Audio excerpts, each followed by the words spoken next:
और हम सीखने के लिए जा रहे हैं इस बात को कि हम परमेश्वर के वचन को क्यों पढ़ते हैं, हम परमेश्वर के वचन को क्यों सिखा रहे हैं, हम परमेश्वर के वचन को क्यों सीख रहे हैं, परमेश्वर के वचन के पीछे परमेश्वर का क्या उद्देश्य है, प्रभु ने अपने वचन को हमें क्यों दिया है, परमेश्वर के वचन में हमारे लिए क्या छुपा हुआ है, परमेश्वर के वचन के अंदर क्या है जो हमें प्राप्त करना है। इस विषय को हम परमेश्वर के वचन की हमें क्यों ज़रूरत है, परमेश्वर का वचन क्यों हमारे हाथों में दिया गया है, पवित्र बाइबल का परमेश्वर के द्वारा हमें दिए जाने का क्या मकसद है, इसके ऊपर हम थोड़ा समय और चर्चा में जाएंगे। और परमेश्वर का वचन हमें किस लिए दिया गया है हम पढ़ेंगे पवित्र बाइबल के अंदर से, और यूहन्ना की पुस्तक और उसका 6 अध्याय और 63 वचन में हम जाएंगे। यहाँ पर लिखा है, आत्मा तो जीवनदायक है, शरीर से कुछ लाभ नहीं। जो बातें मैंने तुमसे कही हैं वे आत्मा है और जीवन भी हैं। हालेलुया। और यूहन्ना की किताब 6 अध्याय 63 वचन में लिखा है, प्रभु यीशु मसीह यहाँ पर बहुत बड़ी भीड़ को भोजन खिलाते हैं, और बहुत बड़ी भीड़ को भोजन खिलाने के बाद प्रभु यीशु मसीह अंत के शब्दों में फिर से परमेश्वर के जीवन के बारे में चर्चा करते हैं, और प्रभु बोलते हैं कि आत्मा जीवनदायक है, और जो वचन मैंने तुमसे कहे हैं वो आत्मा और जीवन है। और हिंदी की एक अलग ट्रांसलेशन में आप अगर इस वचन को देखेंगे, अगर आप पंजाबी बाइबल में देखेंगे और आप इंग्लिश बाइबल में देखेंगे, तो वहाँ पर बातें शब्द नहीं आया, वहाँ पर वचन शब्द को इस्तेमाल किया गया है। प्रभु यीशु मसीह कह रहे थे कि जो वचन मैंने तुमसे कहे हैं वो आत्मा और जीवन है। मेरे प्रियो, परमेश्वर के वचन में परमेश्वर का आत्मा और परमेश्वर का जीवन छुपा हुआ है। हम परमेश्वर के वचन को इसीलिए पढ़ते हैं ताकि हम परमेश्वर के आत्मा को और ज़्यादा प्राप्त करें और परमेश्वर के जीवन को और ज़्यादा प्राप्त करें। हमें परमेश्वर के वचन की क्यों ज़रूरत है, ताकि हम परमेश्वर के जीवन को और ज़्यादा प्राप्त कर सकें। हमें हर दिन परमेश्वर के जीवन में बढ़ना है। हम अपने आत्मा में परमेश्वर के जीवन को प्राप्त कर चुके हैं, लेकिन हमारा प्राण और हमारा शरीर परमेश्वर के जीवन में और भी ज़्यादा इसे बढ़ोतरी की ज़रूरत है। हम जो खो चुके हैं अपने अंदर, हम जिस चीज़ से हम निर्धन हो चुके हैं, जिस चीज़ की हमारे अंदर कमी हो चुकी है, वो परमेश्वर का जीवन है। और उसमें और ज़्यादा बढ़ने के लिए और उसको और ज़्यादा प्राप्त करने के लिए हमें परमेश्वर के वचन की ज़रूरत है। और जितना ज़्यादा हम परमेश्वर के वचन को प्राप्त करते चले जाएंगे, जितना ज़्यादा हम परमेश्वर के वचन को पढ़ते चले जाएंगे, उतना ज़्यादा हम परमेश्वर के जीवन की बहुतायत को प्राप्त करते चले जाएंगे। इसलिए परमेश्वर के वचन के पढ़ने के पीछे और परमेश्वर के वचन को सीखने और सिखाने के पीछे यही उद्देश्य है कि हम परमेश्वर के जीवन में और ज़्यादा बढ़ें। जो लोग संसार के अंदर से परमेश्वर के जीवन को खो चुके हैं, उन लोगों को परमेश्वर ने इस संसार के अंदर से चुना है, और उन लोगों को इस संसार के अंदर से चुनकर परमेश्वर कलीसिया के अंदर लेकर आए हैं, और प्रभु ने उनको कलीसिया बनाया है। और उनको कलीसिया बनाकर और परमेश्वर ने आपको एक सेवक के रूप में इस संसार में से चुना है। और जिन लोगों को प्रभु ने अपने सेवक के रूप में संसार में से चुना है, अब उन लोगों के ऊपर एक बहुत बड़ी जिम्मेदारी है। उनके ऊपर क्या जिम्मेदारी है कि वो प्रभु के वचन के अंदर से लोगों के अंदर परमेश्वर के जीवन को उंडेलें। हम जब प्रचार करते हैं, हम जो अपनी शिक्षा देते हैं, हम जो परमेश्वर के वचन में से सिखाते हैं, हमारे सिखाने के द्वारा, हमारे प्रचार के द्वारा, हमारे सुनने वाले विश्वासी भाई बहनों के अंदर परमेश्वर के जीवन का खुलना बहुत ज़्यादा ज़रूरी है। जब वो हमारे प्रचार को सुने, जब वो हमारी शिक्षाओं को सुने, जब वो हमें सुने कलीसियाओं के अंदर, जब पुलपिट के ऊपर हमें सुनते हुए सुनने वाले लोगों के अंदर परमेश्वर के जीवन का बढ़ना बहुत ज़्यादा जरूरी है। आपके और मेरे प्रचार के द्वारा, आपकी और मेरी शिक्षा के द्वारा लोगों के अंदर, कलीसिया के अंदर, या जिसको भी आप सुसमाचार प्रचार कर रहे हो उस मनुष्य के अंदर आपको सुनते हुए परमेश्वर के जीवन का उंडेला जाना बहुत जरूरी है। और वो लोग इसलिए कलीसिया में रखे गए हैं, जो लोग प्रभु ने आपको कलीसिया में दिए हैं, ताकि आपके द्वारा वो उन वचनों को सुने जिन वचनों के द्वारा कलीसिया के अंदर परमेश्वर का जीवन बढ़ता चला जाए। और प्रभु ने इसीलिए आपको नियुक्त किया है मेरे प्रियो, हमारी शिक्षा और हमारी सेवकाई लोगों के अंदर परमेश्वर के जीवन को खोलने वाली सेवकाई होनी चाहिए। हम इस संसार में दो प्रकार का जीवन है। एक वो जीवन है जो संसार से, माता पिता से पैदा होने के कारण एक मनुष्य प्राप्त करता है, और उस जीवन की बहुत सारी ज़रूरतें हैं, जिनमें मुख्य ज़रूरतें रोटी, कपड़ा और मकान है, और जिनमें मुख्य ज़रूरतें संसार के धन को प्राप्त करना है। वो जीवन है जो संसार में एक व्यक्ति को इस संसार में पैदा होने के बाद मिलता है। लेकिन उसी दौरान एक व्यक्ति जब कलीसिया के अंदर आता है तो वो परमेश्वर से जन्म लेता है। परमेश्वर से जन्म लेने के बाद वो व्यक्ति के अंदर परमेश्वर का जीवन आता है, और उस परमेश्वर के जीवन में उस व्यक्ति को बढ़ना है। उस परमेश्वर के जीवन में उस व्यक्ति को और ज़्यादा आगे आना है। उस व्यक्ति के अंदर वो परमेश्वर का जीवन बहुतायत से बढ़ना चाहिए, उसके अंदर से वो जीवन उमड़ना चाहिए। इसलिए आपको और मुझे वहाँ पर नियुक्त किया गया उन लोगों के अंदर जो आपको और मुझे कलीसिया के अंदर दिए गए और सौंपे गए हैं। और अब हमारी सेवकाई उन लोगों के ऊपर क्या है?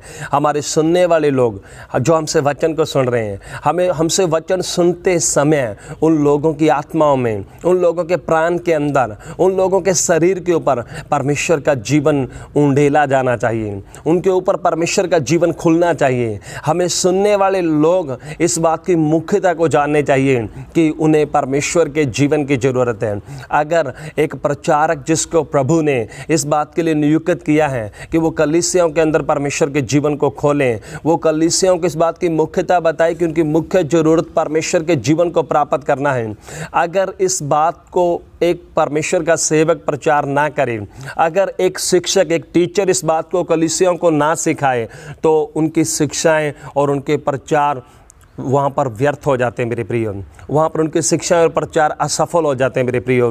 और प्रभु ने हमें इसलिए नियुक्त किया है कि हम बाइबल के संदेश में लौटें। हम जो बाइबल के संदेशवाहक हैं, हम जो बाइबल के प्रचारक हैं। आप देख सकते हैं यीशु मसीह भी जैसे आज हम प्रचार कर रहे हैं, हमसे पहले जो हमारा महान लीडर हैं, जो महान प्रचारक हैं, जो महान शिक्षक है प्रभु यीशु मसीह, और आप उनकी शिक्षाओं के अंदर और उनके प्रचार के अंदर और उनकी सेवकाई के अंदर आप हर समय देख सकते हैं जब वो यूहन्ना की पुस्तक में लगातार अपनी सेवकाई को कर रहे हैं, वो लगातार अपने प्रचार और अपनी शिक्षाओं में परमेश्वर के जीवन की मुख्यता के ऊपर बात कर रहे हैं।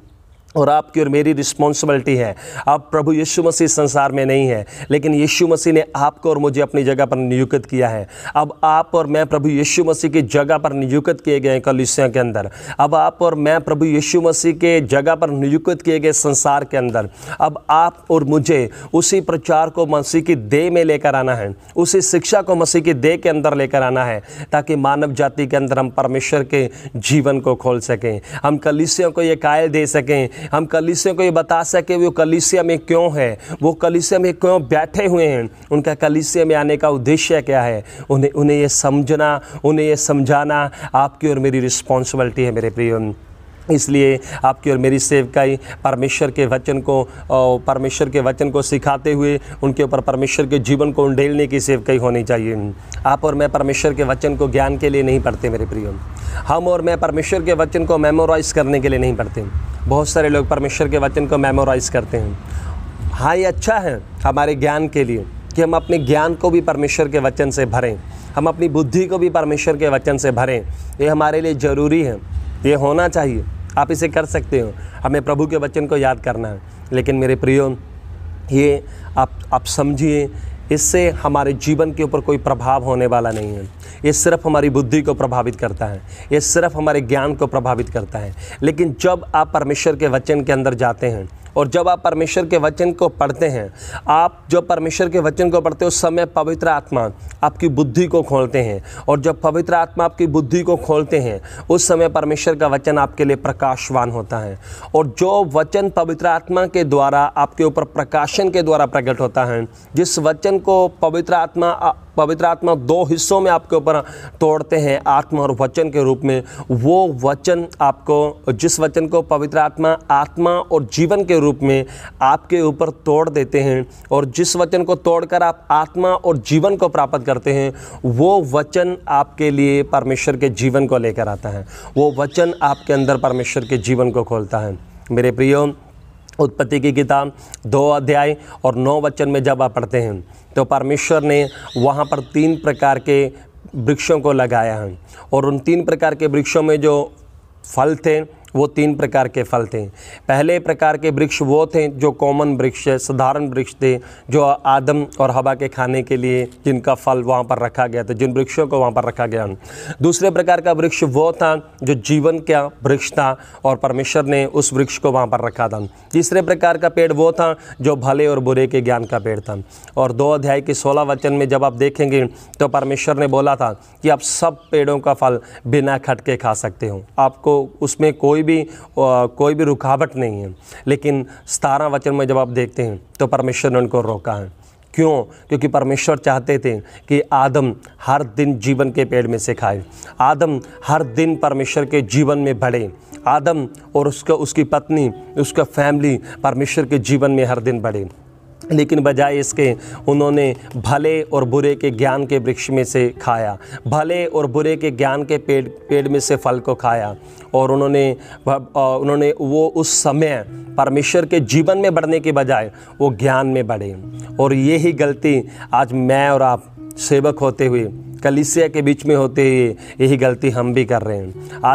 आज वो जीवन का पेड़ क्या है? आज वो जीवन का पेड़ परमेश्वर का वचन है। और आज हमारे सामने भी वचन 2 रूप में है, चाहे तो आप उसे ज्ञान के लिए प्राप्त कर सकते हैं, चाहे परमेश्वर के जीवन को प्राप्त करने के लिए आप उसे पढ़ सकते हैं। हमें परमेश्वर के वचन को जीवन को प्राप्त करने के लिए पढ़ना है। हमने परमेश्वर के वचन को जीवन में दूसरे व्यक्ति बढ़ें, कलीसियाएं बढ़ें, इसलिए दूसरे मनुष्यों को सिखाना है। हमें इसलिए परमेश्वर के वचन को प्रचार करना है ताकि कलीसियाएं परमेश्वर के जीवन में बढ़ें। और अगर आपको ये वचन अच्छा लगा तो प्लीज़ आप इसे लाइक और शेयर कर सकते हो, और प्रभु आपको बहुत ब्लेस करे। और मैं आपके लिए प्रार्थना करना चाहता हूँ। स्वर्गीय पिता, प्रभु यीशु मसीह के नाम में हम प्रार्थना करते हैं पिता, जो लोग भी प्रभु इस वीडियो को देख रहे हैं और सुन रहे हैं पिता परमेश्वर, और वो लोग इस बात को समझने पाए कि वो कलीसिया में क्यों है प्रभु, और जो आपके सेवक, आपके आदरणीय सेवक प्रभु कलीसियों के ऊपर नियुक्त किए गए हैं प्रभु, उन्हें ये अनुग्रह दीजिए ताकि वो अपने प्रचार के द्वारा, अपनी शिक्षाओं के द्वारा आपकी देह के बीच में, कलीसियाओं के बीच में आपके जीवन को खोलें पिता। क्योंकि हम जानते हैं हम इसलिए सेवक नियुक्त किए गए हैं ताकि हम मसीह की देह में परमेश्वर के जीवन की मुख्यता को वापस ला सकें, ताकि मसीह की देह को परमेश्वर के जीवन से भरपूर कर सकें। प्रभु होने दीजिए आपका वचन आपके लोगों में प्रभावशाली होने पाए। पवित्र आत्मा, आप अपने लोगों की मदद कीजिए ताकि आपके वचन को वो समझ सकें और आपके वचन से वो आत्मा और जीवन को रिसीव कर सकें। प्रभु धन्यवाद प्रभु हमारी प्रार्थना सुनने के लिए, यीशु के नाम में आमीन। प्रभु आपको आशीष करें।